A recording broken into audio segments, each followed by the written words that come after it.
Hey, what's up guys? Welcome back to the channel. This is Jay. Today we're doing a quick little tutorial about how to make an eBay listing. This is not the setting up your account or a super in-depth pricing guide, but just a basic front to back of actually making the listing itself. Last few days I've been listing a bunch of new sealed DVDs, so I figured it was a good time before I finish those up. I'm down to my last few. Figured I'd go through the process, show y'all how I do it. It's pretty easy to find your create a listing button. If you have a store, it's going to be real easy to find. I'm in my active listings because I've already been listing a ton of DVDs. So we're going to go to create listing. Now you could, if you're listing a bunch of the same kind of item, you could do sell similar, create a template. I don't suggest doing that, and I'm going to show you why here very shortly. But you're going to start with your listing item info. This is going to be your title here. Today we're listing The Shining. It's a movie a lot of y'all have probably seen. If you haven't, go watch it. Jack Nicholson, Scatman Crothers, probably one of the best horror movies ever made by Stanley Kubrick. So first we're going to put the title, The Shining, DVD, new, sealed, and then we're going to, you got up to 80 characters, so we're going to try to fill it in. We're going to put some of the actor names, Jack Nicholson, Shelley Duvall. Make sure I got The Shining pulled up here. Make sure we got the spelling of her name right. Scatman Crothers, and we'll do Stanley Kubrick. Well, there's not enough room there, so I'll tell you what. We'll take out Scatman Crothers, and we'll just do Stanley Kubrick. Now, actually, I could. Let me take a look at my where's my product picks. I'm gonna look at my actual listing here. See, it says Stanley Kubrick collection, so we could put the title Stanley Kubrick's The Shining, or you could put Stanley Kubrick collection, but you don't want to be redundant and put the same name over and over again. So let's take out Stanley Kubrick and Stanley Kubrick's The Shining, DVD, new seal, Jack Nicholson, Shelley Duvall. And now that you have your title picked out, you're going to copy, and I'm going to show you a reason for that here in a moment. But go ahead and copy your title, hit search. And what this is going to do is it's going to bring up a bunch of catalog listings. And you do want to use a catalog listing. If you were using a template or you're doing a sell similar, you wouldn't get the catalog listing. The reason you want to do this is because eBay has tried to set it up as a catalog style website. I think as far back as 2018, they're trying to be more like Amazon. And I didn't really like it. eBay's not known for it. But that's the system they gave us. And also selecting this is it's gonna put up a rating for the movie on your listing, and it's also gonna fill in a bunch of details for you. So it's gonna make your job easier in a lot of ways, and it's gonna help you get searched out a little easier when people are looking for the product as well. So what you're gonna want to do is look at your catalog listings. You can see there's a bunch of the same. What you're gonna want to do is pick the one that fits your product closest to the top, typically. So yeah, we're just gonna go for the top one here. We've got a brand new DVD. Of course, your item might not be brand new. Pick the one that applies. I'm not going to go super in depth into conditions here, but you can do further research, or I may talk about it another time. That all varies depending on the particular item you're selling. But we have a brand new item.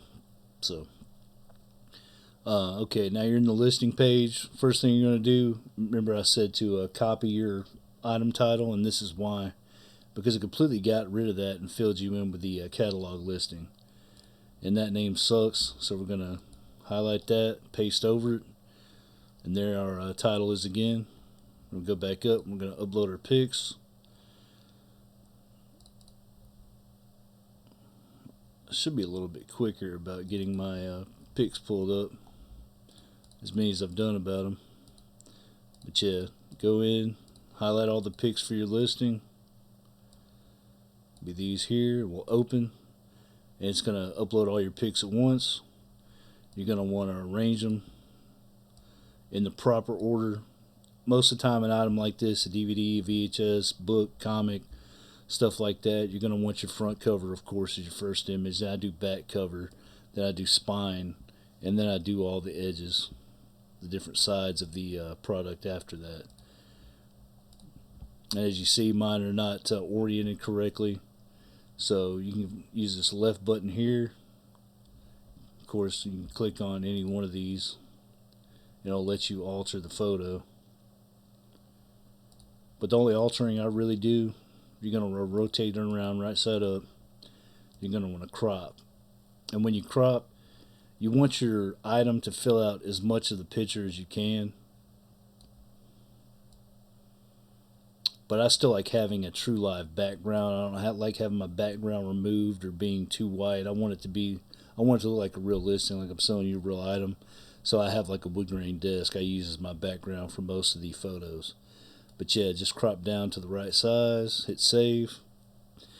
Now the only other button over here I would use, and you can hover over them, I'll tell you what it does. See, there's background removal, which I don't ever use. Auto adjust is going to adjust the colors and the brightness and all those little options there for you to try to make the picture pop a little more. And sometimes this works, sometimes it doesn't. On items I'm listing like this, normally it makes the picture look kind of funny to me, so I don't use that unless the picture is just kind of bad quality already. It could help. Sharpness you can play with a little bit. You can mess with brightness a little bit, but that's pretty much it. I just turn it right side up and crop it, and you're going to go through and do this for each of your photos. This is probably the slowest part of this video, but I'll try to go through it really quick. Yep, this is just how I do it. Save. Hit the arrow to go to the next one so you don't have to hit done and re-enter. It's a little quicker that way. And if you want to do your crop in less moves, you just bring your box all the way down. Like, it won't let me go any lower than that. Grab the corner, bring it all the way down, and that's as small as it'll let you make the box, pretty much. And then you're going to want to line the focal point up with the center. You see how you got those 9 boxes there? You kind of want it in the center. But what I found for something like a book or a DVD, I want to go a little lower than that line. And then hit save. And that kind of captures the whole product, but still lets you show the focal point, which is the spine. And that's the method I like to use.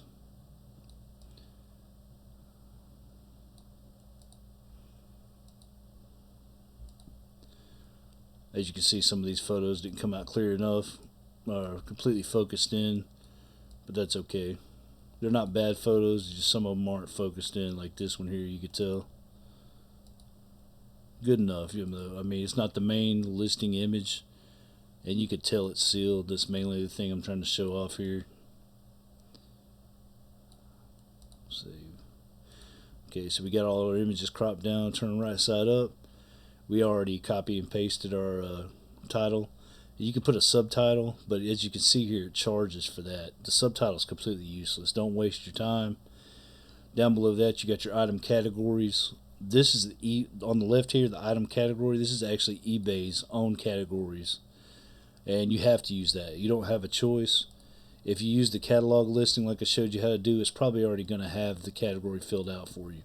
For some reason it doesn't, you just select it out of the list. Now, store category, if you don't have a store, you might have started out selling and don't have a store yet, but if you do, I suggest creating a category for any item you're going to have multiple of. I had several DVDs for sale, always have, so I made a DVD listing long time ago, so it's already filled out there. And the reason that is because I've already been doing a bunch of DVD lists and it's automatically filling it. But if it was a new list and I hadn't listed 10 other DVDs before this, I'd have to select it out of my categories that I created already. Now down below that, you got item specifics. The catalog listing is going to fill in a bunch of your item specifics. Some of it won't. All the suggestions are going to pop up right here. And I would just go through and I would click the ones that you know. The ones you don't know, don't worry about it. It's not that big of a deal. But yeah, I'm just going to go through and fill out the ones I know.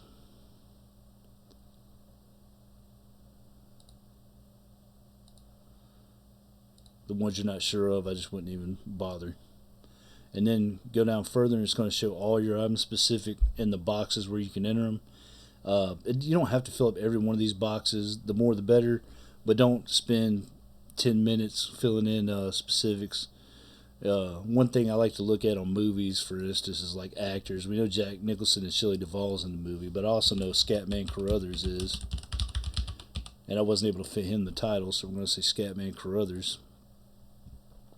And the other actor, I can't remember. There's not too many other actors. We're going to say Danny Lloyd. And, you may not be listening to DVDs, so you're going to have completely different fields here to enter your details. But that's probably pretty much all I'm going to enter. It's already got Stanley Kubrick as a director. I've already put in the release year. We already know it's a DVD, the music. It's like I say, you don't have to enter everything. If you don't know it, I wouldn't worry about it. As long as, like I say, the catalog listing is going to have most of this stuff most of the time. You might be listing a pretty unique item that may not be in the catalog, and then we might would have to do all this manually. And if you had to do that, I would just add as many details as you can, but don't sweat it. If you can't come up with an answer to one, it's really not that huge of a deal. I'm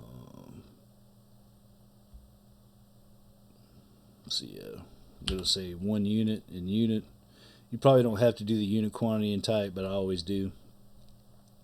Below that, you've got variations. Variations is, say you've got I don't ever do variations. What I do is if I have multiple items of a similar type that's different, I put them all as different separate listings. Variations, I could, for instance, say I'm listing these DVDs. I can make one listing for all new DVDs, and then variations I can go in and make different options. I've never used it, so I don't have too much experience with it here, but here's some that's pre-filled, and then you can create your own.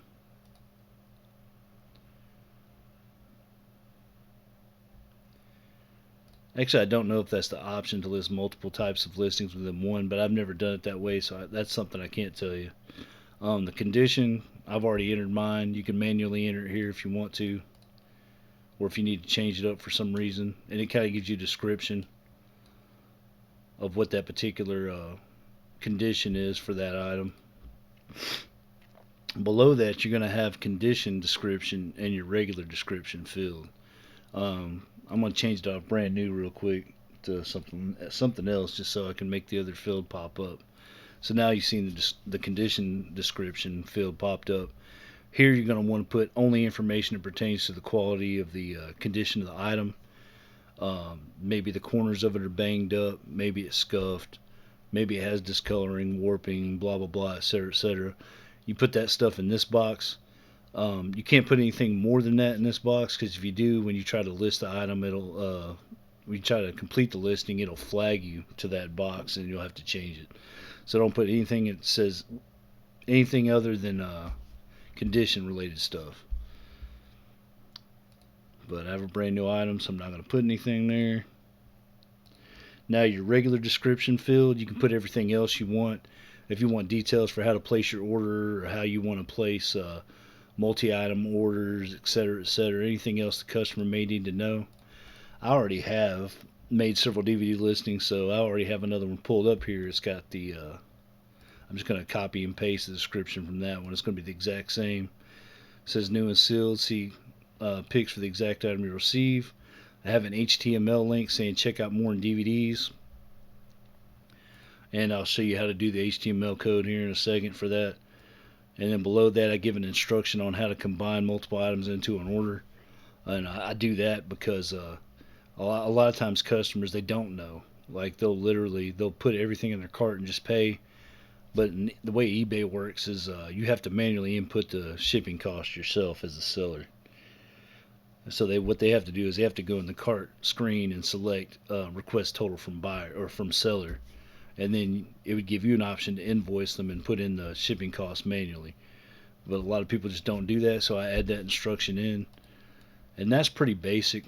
If you have an item that is not brand new, you probably want to give more of a description than this one line right here. I would point out what exactly is wrong with the item that's apparent, and then below that, I would do another line where it tells everything that could be wrong with the item that maybe you won't catch. You're not trying to scare off the customer. What you're trying to do is you're trying to weed out the nitpickers, because there's a lot of nitpickers that buy on eBay and they're looking for any reason to open up some kind of case and get a partial refund or something, and you just want to weed as many of those people out as you can, and that's where you do it right there in the description. For instance, say that this DVD was open, I might put DVDs, and I wouldn't refer specifically to this item unless you're talking about something particularly wrong with this item. On the second line here, I would put something that relates to all DVDs I sell. I would say like DVDs may have wear, including but not limited to case wear, disc wear, scratches, etc., and kind of leave that vague. That way it can kind of catch stuff that maybe the photos didn't, or maybe you didn't catch, or maybe you didn't think to type in on the actual first line where you're telling them what's wrong, or the condition description box. Anything you missed there, you're just trying to cover your bases and not get got by nitpicky customers. That does help, because I've been through so many nitpicky customers over the years. It's not even funny for whatever. And I may do some videos talking about some of the funny stories I've had with nitpicky customers, but that's a story for another day. But yeah, that's pretty much it for your condition box, or excuse me, your description box. And now they also nowadays have a use AI description, and I don't ever use that. It's going to repeat a lot of the same information that you've already given above. But we can hit the button real quick to see what it says. See, it tells you the actors, it tells you the genre the movie falls under, the rating, NTSC format, what type of case. Like we already have all the information. So we're going to undo that description. Now the HTML link, you don't have to use an HTML link, but if you want to link to a certain store page or to your store in general, something like that, it has to be something on eBay. You can't link to an outside site. That's against eBay's terms. You go to show HTML code, and the way you do that, first let me turn the HTML code back off. You see the sentence here says check out more in DVDs, and the more in DVDs is the actual link. So the way you do that, I'm going to show you the HTML code. You're going to have to go into the code here and find out where it says, see where it says checkout, and then over here it has the less than symbol, and this says A space href. That's where you start your link at. So what you're going to do is say, for instance, checkout, and then you're going to put less than A space href. Then you're going to put the equal sign. Then you're going to put a quotation after that, and then you're going to put the URL of the page, the link to the page that you want. Excuse me, the URL of the page of the link you want to go to. And then after that, you're going to put another quotation. You're going to put a greater than, and then you're going to put the text that you want the link to be. You can see there I got more in DVDs, and that's what it'll look like. Check out a href, the link, and then more in DVDs. And that's pretty much it. Turn HTML off, and you can see how it's in purple there. And you can't click it right here, but when your listing's done, you can go check it out to make sure it did right. If it's your first time, I know it's going to work right because I've copied that same one 100 times. But if it's the first time you made the HTML link, you probably want to click on it, make sure it goes to where you want it to go and all that. Alright. And below that, we're getting down to pricing. Now, you got different formats. You can pretty much do buy it now or auction. I always do buy it now. I'm not trying to do auctions. Auctions are good sometimes for items that might be very sought after and might get bid up by other customers, or you're trying to clear it out for a cheaper price and you just kind of want to let it go for whatever the customer bids for it. But I don't suggest it. If you do do auctions, let me see if I can click it here. It'll allow you to set a minimum price. I suggest you figure out what your cost and all, and set a good minimum price so you don't lose money. That'll be your starting bid. And then you can add buy it now optional on top of that. You can add reserve pricing, which fees apply to that. That's the lowest price you're willing to sell the item for.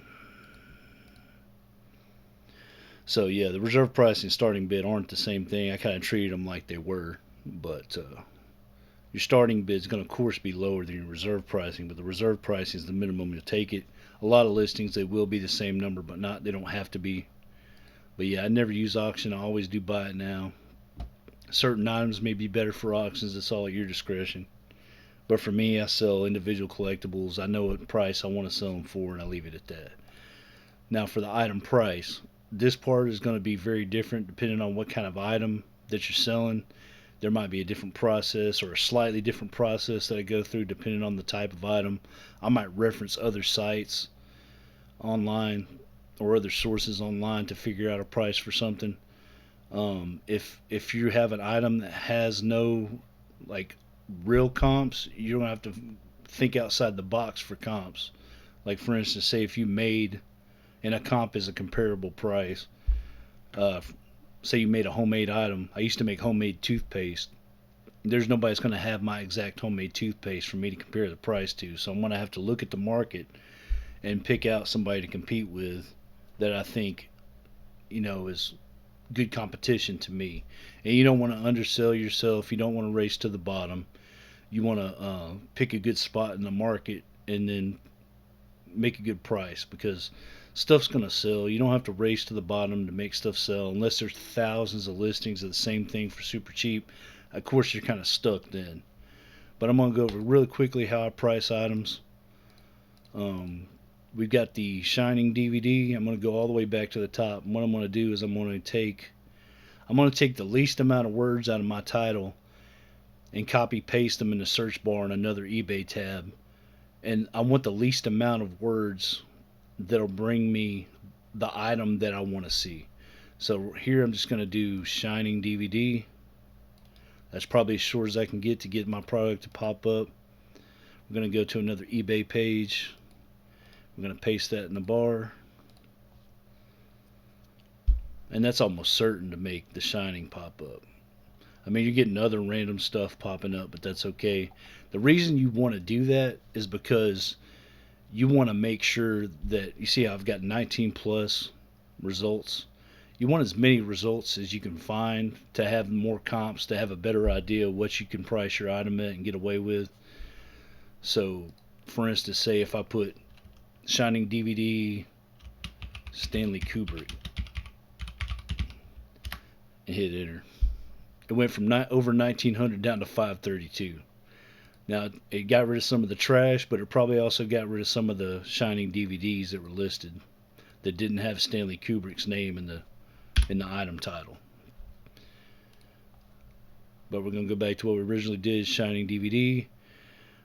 They streamline your search, show the best listing. Usually I just hit show more results because I want to see everything. Now you can see that popped up a bunch of stuff that's not related. It's not always going to be that way.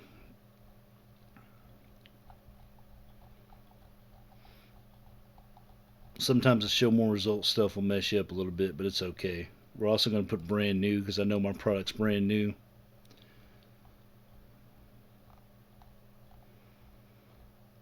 And see, there's a Shining listing, but I don't think that's quite. I think it's a little too broad, so I'm going to put the Shining DVD and hit enter. And see, that's a little better. We're getting a bunch of listings popping up for the Shining. I arrange it low to high to see what the cheapest price is on there. I'm not competing with the very cheapest prices, but I'm looking. That's how I'm arranging it to compare my prices. So yeah, I've already hit brand new. I've already arranged low to high. We're going to scroll down the list, and you're going to start looking at comparable listings. These listings here I skip right over stock images. Um, I don't think they can compete with me. I'm selling a real item. To me, this is like looks too much like a robot listing. It's got a stock image. It's got a bunch of these. It's got a bunch of these characters that might mean nothing to you. So yeah, that's like a robotic listing. Looks like a human didn't make it. So those to me they can't compete. So I'm skipping right over them. I'm going to the next listing that actually has a photo, and I'm looking to see if they have multiple. I'm looking at the quality of the listing. You don't have to scrutinize every little bit of their listing, but you do want to make sure that they're not selling 100 of them and their product actually is what they say it is. So that might be our first comp. I can't remember if I've got the paper style case or the plastic style case. It is the plastic style case. So yeah, that's our first comp. And what I'll do is I'll go 2 or 3 down from the cheapest that I believe are competing with me. Like he's the only one that compete with me. I don't count these stock images. We're going down to this one. And we're taking a quick look. It's a sealed plastic case DVD, Stanley Kubrick Collection, The Shining. So we're going to use that one. That's the one we're going to compete with. Now, you could make your price the exact same as theirs, or you could go 1 cent under, 10 cent under. Most of the time, typically, I'll go 1 cent under. Now, if there's a whole bunch of prices or a whole bunch of listings that are the same price and you've got 100 comps for that same price, I'll just price that same price. I won't try to undercut the market because I don't want to put downward pressure on the prices. If anything, you want to put upward pressure. Um, like I say, if you've got 100 or 200 items that you're comparing to, if you charge $1 or $2 more for it, you're probably not going to get it for a long, long time, if ever. So you got to use your brain when you're thinking about these prices. But a lot of the items I list are the collectible items. They're always got varying prices and varying conditions. So yeah, we're competing with that one. He's got a price of $3.99 plus the $4.47 delivery. The shipping charge is another topic. I always do calculated shipping, and I don't include shipping or free shipping in most of my listings unless it's a super cheap item like card singles or something. But for anything like this, I always do the calculated shipping, which for medium mail under a pound is going to be $4.47. That's exactly what my shipping is going to be when I make my listing. So I could price mine at $3.99 or I could price it at $3.98. I'm going to do $3.98. And you could say that's putting downward pressure on the price of the market, but it's not really because I'm not competing with the very bottom listing. I'm competing like 5 or 6 listings down. I can scroll back up. Here's 1, 2, 3, 4, 5. So I'm competing 5 listings down. So I'm not really putting downward pressure on the bottom line of the market, but I'm competing specifically with this listing. You're going to put your quantity you have. I only have one. Underneath that, you got payment policy. Chances are you've already got your payment policy set up with eBay. Back in the day, for years and years, I started back in like 2015, 2016, and it was PayPal. I don't know if you had other options. I heard back in the day that you could take checks in the mail and stuff, but all that stuff's outdated. And right now it's eBay managed payments, and I'm pretty sure that's the only way you can take a payment. Um, eBay handles your payment themselves. They'll take the payment, you'll fulfill the order, and they'll release the money to you within a day or two. And it's pretty quick. I hated it when it started because I liked PayPal, but really after it's all said and done, the eBay's managed payments does have a lot of advantages to it, and I like it. If for some reason you don't have an eBay managed payments account, you can click these 3 dots and you can create a payment policy there, or edit your payment policy. I don't know what you can edit within there. There's no reason to. Once you've got one made, you've got one made. Below that, you can allow offers. I usually always allow offers, even if I'm not going to budge on the price too much. Um, But I would, as you can see, I didn't price the very bottom of the market, so I am willing to budge on price a little bit. Normally for me, I don't do any more than 5 or 10%. But you can click this little switch here to turn it on or off. But I keep it on always. And of course, you've got your minimum offer. Minimum offer, of course, is exactly what it sounds like. This is the lowest that a buyer can offer you, and the system will let them make the offer. If they offer less than this amount, the system won't even let them make the offer. Auto accept is exactly what it sounds like. If a customer offers you at least this much, it'll sell to them without you having to look at the listing or do any kind of follow up. It'll just automatically sell it for you. Below that, you can schedule your listing. I never do this for a fixed price listing. Back when I used to do auctions, you may want to schedule it for certain times of the day because I mean the auctions are on a shorter time period. So you want the time period to be set when the market when you think people will be shopping for that particular item the most. So you want to set it for a prime time. If you're going to do auctions, you're going to have to do research on when you think prime time is. I haven't done it in so long, I'm not going to give my opinion on it. Below that, the shipping policy. You may have to, if this is your very first listing you're making, you may have to set up a shipping policy. I've already set up a few for stuff like DVDs. This is not in depth about shipping policies, but for DVDs, books, CDs, tapes, VHS, stuff like that, that's all media. It can go media mail. So I'll put that. It's calculated media mail. It's all based on weight. 1 pound's a different rate from 2 pound, from 3 pounds a different weight, etc. Um, for everything else, you've got ground advantage. I do calculated ground advantage, and it's based on ounces. A few years back, they combined first class with ground, and it became ground advantage. So there's no first class anymore, or the ground rate. It's all one thing now, and that's probably what you'd want to use for most of your listings. They still have priority mail, which pretty much your mail goes on a plane. You're more limited on what you can ship priority mail, but you have quicker, better service. But nowadays, ground advantage kind of made first class pointless. Unless you just really want fast shipping, it's going to cost you more. It's usually not worth it. Ground advantage has insurance included with it, just like first class. Medium mail doesn't. Now, for the selling of certain things, they have a standard envelope. You can sell cards, stamps, postcards, coins, and stuff like that.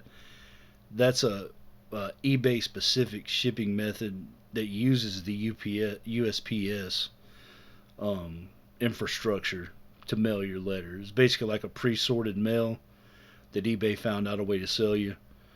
Um, and it has its ups and downs. But if you're selling a card, a stamp, a postcard, that can very easily be the cheapest, most reliable way that you can sell a package of tracking on eBay. But for this listing, we're doing a medium mail, and then you're gonna put the package weight, 0 pounds. It's gonna weigh about 7 ounces, no, regardless of which DVD it is. I already have these numbers in my head because I've done so many DVD listings. And then you're going to want to be as accurate as you can with the package dimensions. I messed up there, but 72 inches. It's 12 inches by 7 inches by 2 inches. That's pretty much exactly the dimensions of my package and exactly the weight of my package.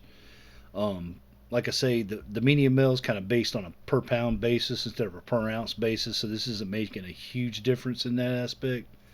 But if it was ground advantage or something else, ground advantage or the standard envelope or something, it would make a huge difference. But yeah, you want to put in your package weight and dimensions as accurate as you can because it will make a difference when eBay calculates your shipping. A regular package, there's an extra charge for that, but most of the time you're probably not going to use that unless you just, it's what it sounds like. If you have a regular package, it's an odd shape. It's not a square or rectangle or something normal. And it has a learn more here where they'll give you more details on it. But I never used it. Not one time selling thousands and thousands of items. Below that, international shipping. eBay has its own international shipping now to where they have their own centers. Um, you can list something. I think you can do your own international shipping, but if you don't, you can use the global shipping program that eBay does. I'm looking here. It doesn't. I haven't ever done international shipping without the global shipping program. It looks like the global shipping program might be the only thing left now, but I can't tell you. But I don't do my own international shipping. That's a whole other thing. You got to do customs forms and figure out postage for other countries, etc., etc. I don't do none of that. The way the eBay global shipping does is you ship to one of their centers here in America. They inspect the item and then ship it overseas for you. And the way that works is it charges the buyer from overseas. It charges them extra on the shipping. Like they pay way more on shipping than somebody here in the U.S. does. If you want to ship international and go through all the hoops, and it'll get you more business, but you gotta know more about your shipping and do a little more homework. Um, but that's really on you. I don't do it. I do global shipping program, and I do occasionally get global orders. Not a whole bunch, but I do occasionally get some. Item origins typically going to be pre-filled for you by the category, by the catalog listing that you chose earlier on. Um, if it's not here, you can enter it manually. The country of origin is where the item was produced, not where you're shipping it from. So just keep that in mind. If you got to enter, and it will require you to enter this field. I'm pretty sure you can't list it without entering here. So if it doesn't tell you, you're just gonna have to figure out where your item's from, or make a pretty good educated guess and put the country of origin on it. Now below that, you've got your item location. You know, right there it says where the item location is. It's got my return policy, and you can change that stuff up here if you need to. Once you set this up, you're probably not going to touch it. But here you set up your item location, your return policy, and the returns for the international shipping. eBay handles on your behalf. Like I say, you'll set that up one time and you'll probably never touch it unless you wanted different return policies for your different listings. I keep all mine the same because I try to keep eBay Seller Plus all the time. Um, so yeah, I don't change mine up. I keep it all the same. Below that, you can promote your listing. I don't promote listings. You can. Um, the reason I don't is because I'm selling collectibles. I have a very specific item. Either you're looking for it or you're not. Um, Now it can help you. If I had nothing else to list and I was trying to get items pushed, I'd probably use it. But at this point in time, I've got probably 8,000 more items to list. And I don't care nothing about promoting. If I want to get more sales, I'll just list more items and manage my account more. So dabble with it if you like. I don't suggest doing it right here on your first listings. I suggest just putting your listings up, and if you decide you want to promote your listings later, make that decision and do it yourself within your active listings page. It's got a little help me choose option here. It just gives you more information. You can donate to charity. That's pretty much it for the listing page. Creating your listing page. You can list it, save for later, preview. I don't need to do any of that, but you know what these options mean. Save will make it a draft. You can come back and complete it later. List it will put it up right now. Preview will show you what the item is going to look like before you post it. But I know all my stuff's right. It's probably going to say list for free, depending on if you have a store. You've got. I think if you even don't have a store, it gives you a certain amount of item listings for free. Never pay to list your item. You're just gonna lose money if you don't sell the item within this period. You just lost the money for the listing fee. Unless you know you're gonna sell it, don't pay to list an item. Use the free allotment of listings. Um, if you sell enough items that you're getting to the point to where you're charging yourself a bunch of listing fees, consider getting an eBay store because they give you more. They got tiers and you can get more free listings the higher tier you are. That's pretty much that. I'm going to hit list it. Takes a second. Okay, item specifics invalid. We're going to click item specifics, go down. It says the producer's value is too long. We're just going to uncheck that box. And we're just going to leave it unchecked. We've already got Kubrick in the director. I don't really care about the producer. And then we're going to hit list again. And that's that. Hit done. You could also had other options there where you could revise the listing or look at it. But hitting done, it takes me right back to my item listings page. I'm going to click on it manually and look at it. Yeah, that's my listing. There's the title. There's the store, my feedback, my other items, contact seller, the price, buy it now, add to cart, make offer, add to wish list. There it shows the $4.47 shipping that I already knew it was going to be.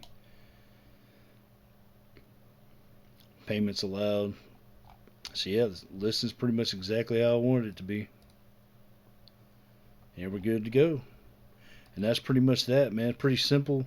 Um, like I say, the pricing of your items can be very nuanced depending on what kind of item you're selling. I could have spent all day talking about just that, and I probably will make some videos telling you how to price different kinds of items and how to go about that. Specifically for cards and comics and certain kind of collectibles, they all have their different little process for pricing and stuff. So I'll probably go over that eventually. If you found something that helped you here, or you liked in this video, feel free to share it around. Hit the like, hit the subscribe. Join me again next time. I'll continue to try to do one video a week at least. But I appreciate y'all hanging out with me. We'll see y'all next time. Peace out.